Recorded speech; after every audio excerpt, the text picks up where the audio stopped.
check this out. If you ever come across a mushroom in the wild, just be sure that it's not a poisonous one. And if you're really desperate, you can take a little bit, put it on your tongue, and if in 5 minutes you're still alright, just eat the rest.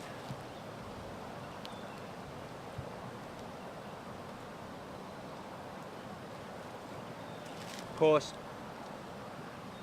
this could be one of them magic mushrooms.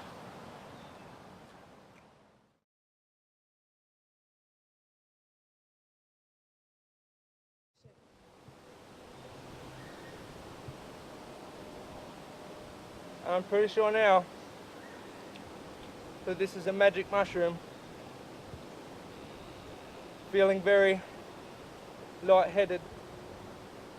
There's a little bear over there. If you're ever this messed up on mushrooms, you should get yourself to the closest hospital. Seeing things you wouldn't normally expect to see in the wild might be a hallucination. Be sure it is one before pelting it with rocks.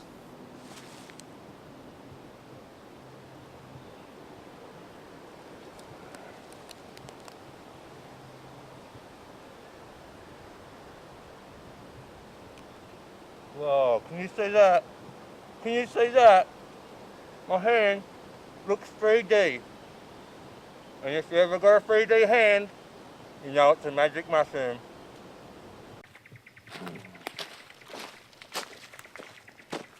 It's getting dark. I have to build some shelter with the available light left. Spot looks great.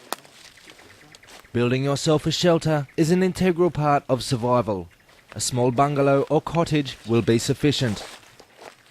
Cover it a little bit.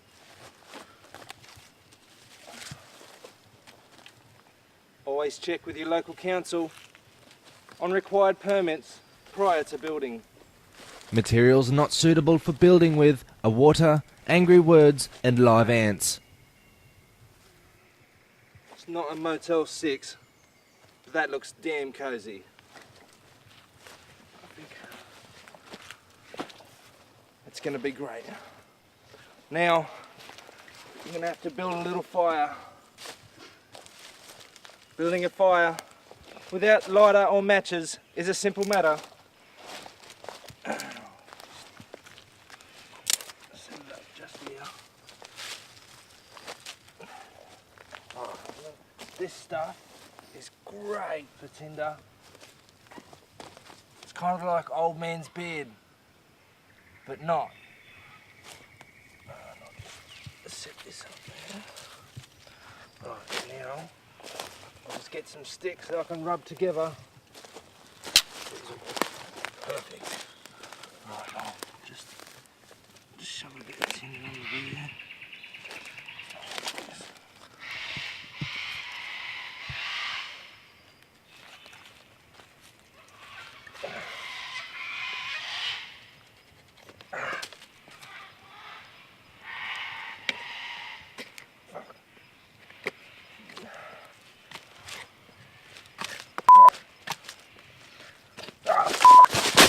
This.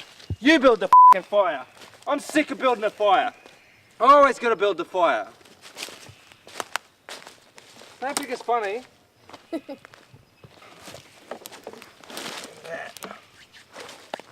Just great. Having a fire boosts your self-esteem and also your body temperature. Quite obviously. It's not very big. If you ever have trouble making a fire, just remember, petrol is a man's best friend. If wild dogs enter your campsite, curling up into a small ball and making a high-pitched sound like a wounded bird will confuse and deter them. If you have emergency flares, taping several dozen to your legs and setting them off at the same time will allow you to hover above the wild dogs for several seconds, safe from their snapping jaws. Wild dogs are attracted to firelight and have a keen sense of smell, but detest the smell of petrol. So to deter them, be sure to douse the surrounding area well.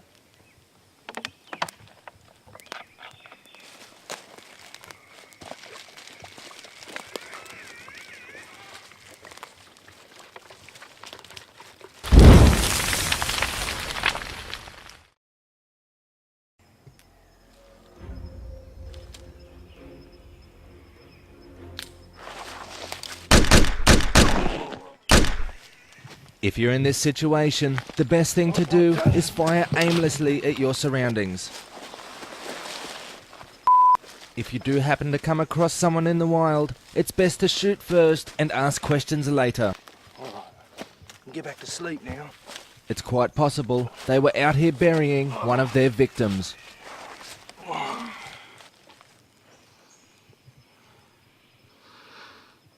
It's a bit chilly.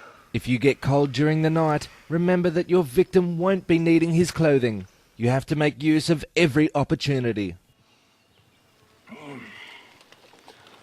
Oh, there's nothing like waking up for a great rest.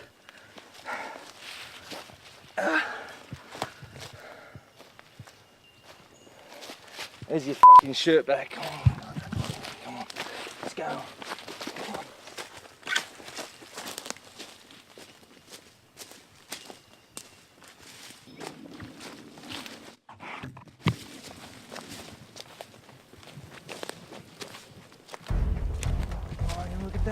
Look at that. There's a car. And that is going to be my ticket home.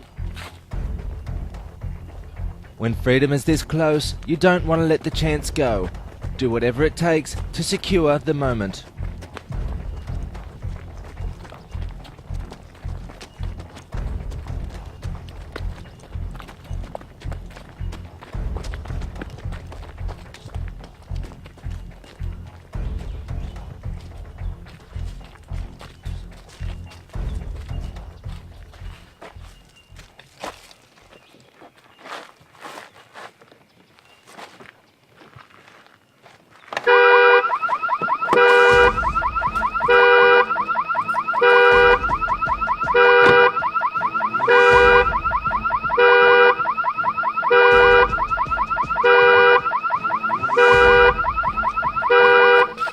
Hot wiring a car is simple. All you do is cross the wires beneath the dashboard. Do this wrong and it could be fatal.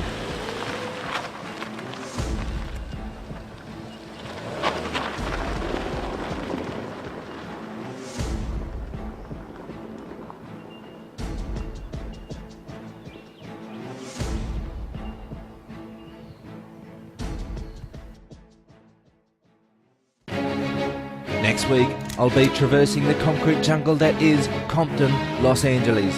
If you take a wrong turn here, it could mean certain death. If you're lost out here, the best thing to do is keep running. This is where I rename the show Worst Place Scenario.